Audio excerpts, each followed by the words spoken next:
Hello guys! Welcome to my YouTube channel.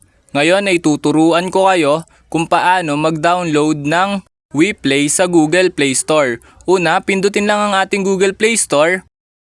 Ayan, wait lang natin siya mag-loading. Then kapag nandito na tayo sa ating Google Play Store, then pansinin nyo naman sa baba itong search. Then, i-click nyo lang yung search na yan.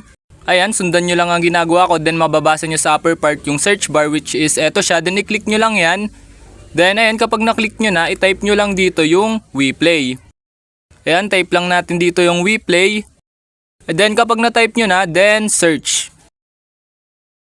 Ayan, search lang natin. Then lalabas na dito yung WePlay, which is eto siya. Ang gagawin nyo lang kapag nakita nyo na, click nyo lang ang WePlay.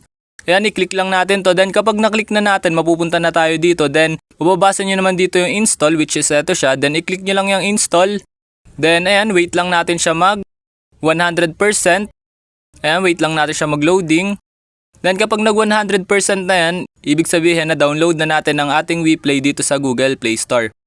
Ayan, kung mapapansin nyo, okay na siya, tapos na siya, nag 100% na siya. Ayan, kung mapapansin nyo, open na yung nakalagay sa kanya, hindi na install. Kasi na-download na natin or na-install na natin ang ating WePlay dito sa Google Play Store.